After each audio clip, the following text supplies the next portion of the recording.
2024च्या विधानसभा निवडणुकीनंतर ज्यावेळेस राम सातपुतेंचा उल्लेख दलित आमदार असा जितेंद्र आव्हाड यांनी केलेला होता, त्यावेळेस राम सातपुतेंनी सांगितलं होतं की मी दलित आमदार आहे, परंतु दलित हिंदू आहे, मला दलित हिंदू असण्याचा अभिमान आहे. अर्थात दलित आणि दलित हिंदू हे मध्ये जे वादविवाद आहेत हे बराच पूर्वीपासून चालत आलेले वादविवाद आहेत. परंतु आता ह्यामध्ये आपण पाहतो की एससी कॅटेगरीमध्ये जे उपवर्गीकरण केलं जाणार आहे त्या उपवर्गीकरणामध्ये आपण ही गोष्ट आपल्याला पाहायला मिळाली की काय ठिकाणी या मोर्चांचा विरोध होतोय तर काय ठिकाणी या मोर्चांना सपोर्ट होतोय दलित समाजाकडून. आणि याच पार्श्वभूमीवर आपण हा व्हिडिओ बनवलेला आहे की नेमकं हे एससी उपवर्गीकरण मुद्दा पहिल्यांदा थोडक्यात समजून घेऊया आणि दुसरं विरोध करणाऱ्यांचा का विरोध आहे आणि समर्थन करणाऱ्यांचं का समर्थन आहे आणि याचा एक्झॅक्ट फायदा नक्की कुणाला आणि कसा होऊ शकतो या समस्त गोष्टीची चर्चा आपण आजच्या सेशन मध्ये करणार आहे. तर पहिल्यांदा आपण सुरुवात करूयात की वादाला सुरुवात झाली कुठून. तर या वादाला सुरुवात झाली ते म्हणजे देवेंद्र फडणवीस यांचं जे स्टेटमेंट होतं की पुढच्या 2 ते 3 महिन्याच्या आत एससी आणि एसटी दोन्ही समुदायाचं उपवर्गीकरण केलं जाईल, अर्थात स्थानिक स्वराज्य संस्थांच्या निवडणुकीच्या अगोदर हे उपवर्गीकरण केलं जाईल. आता यामध्ये जर आपण पाहायचं झालं याचा इतिहास तर एससी समाजासाठी ज्यावेळेस आंध्र प्रदेशमध्ये पहिल्यांदा 2004 मध्ये हा मुद्दा चर्चेत आला होता की एससी कॅटेगरीमध्ये ज्या 59 जाती आहेत ह्या 59 जातीपैकी काही ठराविक जातींनाच ह्या आरक्षणाचा फायदा होतोय, बाकीच्या जातींना हा फायदा होत नाही.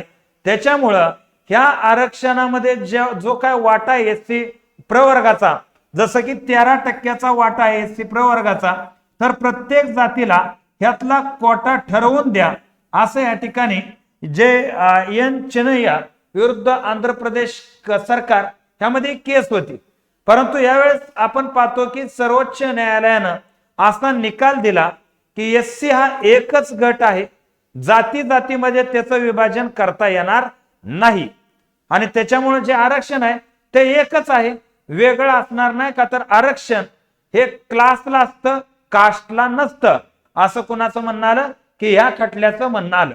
तदनंतर आपण पाहतो की गेल्या वर्षी म्हणजे 1 ऑगस्ट 2024 ला सर्वोच्च न्यायालयाने या याचिकेवरती परत फेरविचार केला आणि 7 न्यायाधीशांचा समावेश असणाऱ्या या ठिकाणी जे आपण पाहतो कमिटी होती त्याचे अध्यक्ष एस चंद्रचूड होते आणि त्यावेळेस 6-1 असा निर्णय झाला की एससी आणि एसटी दोन्हीचं उपवर्गीकरण करणं हे आवश्यक आहे. का तर काय जातींना याचा बेनिफिट मोठा आहे, काय जातींना याचा बेनिफिट नाही आणि प्रत्येक राज्याला आदेश देण्यात आलं की तुम्ही तुमच्या पातळीवरती लवकरात लवकर उपवर्गीकरण करणं फार आवश्यक आहे.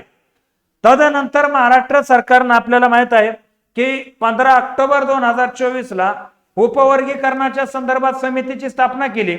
3 महिन्यामध्ये उपवर्गीकरण करण्याचं टार्गेट दिलं, पण आज 13 महिने झालं अद्याप अहवाल आला नाही.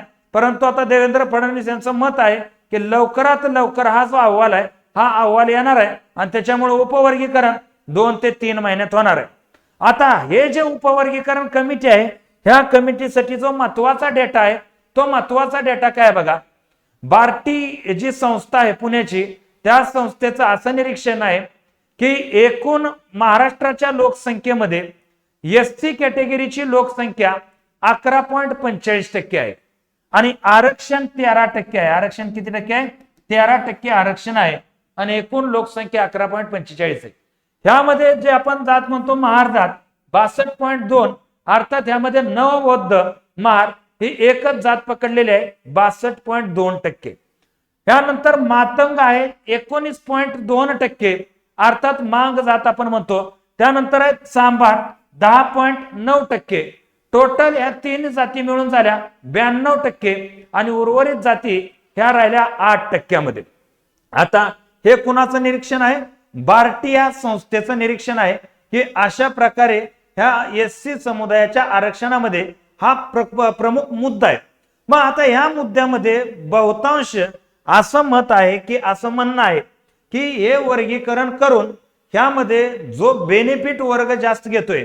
का तर आज आपण पाहायचं झालं की एससी कॅटेगरीमध्ये आपण आमदार खासदार किंवा सरकारी नोकरीमध्ये आरोप असा आहे की हिंदू दलित म्हणजे इतर एससी प्रवर्गातल्या जाती जसं की डोर आहे, जसं की खाटीक आहे, जसं की होलार आहे, ह्या ज्या जाती समुदायाचा उल्लेख आहे की आम्हाला यातून प्रॉपर फायदा होत नाही, ह्या आरक्षणाचा आम्हाला विशेष बेनिफिट होत नाही, हा बेनिफिट होतोय नवबौद्ध समुदायाला मोठ्या प्रमाणात.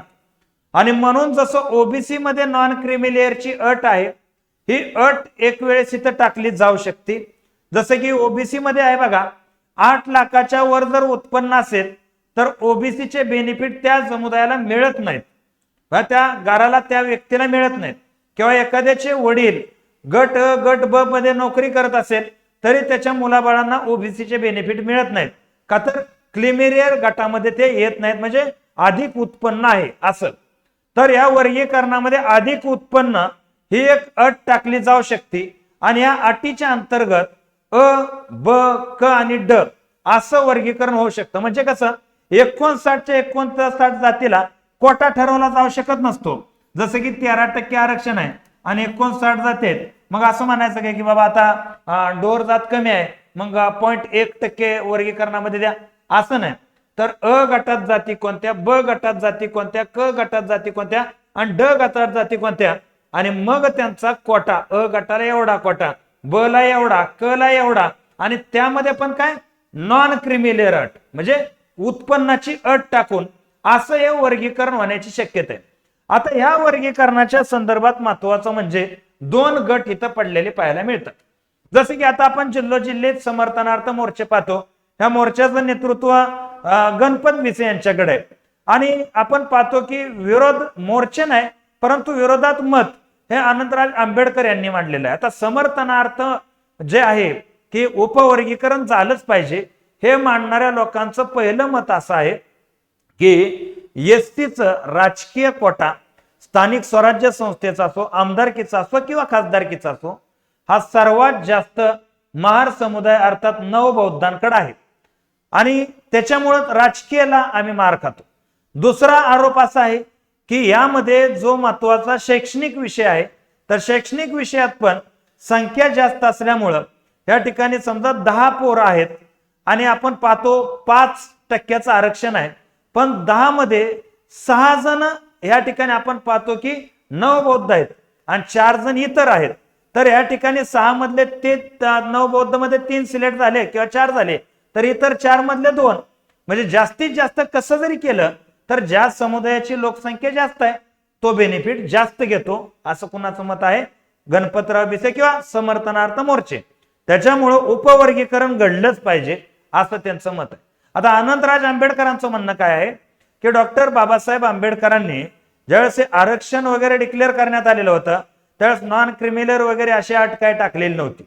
दुसरं त्यांचं मत असं आहे की ज्यावेळेस एससी मध्येच वाद चालू होतील त्यावेळेस जातीचं वर्गीकरण विभाजन अजून मोठं जाईल, का तर एससी एक मोठ आहे आणि ती सगळी मिळून बांधली तर या ठिकाणी तो एक दबाव गट मोठा तयार होतो, त्याच्यामुळे राजकीय डील व्यवस्थित होतात.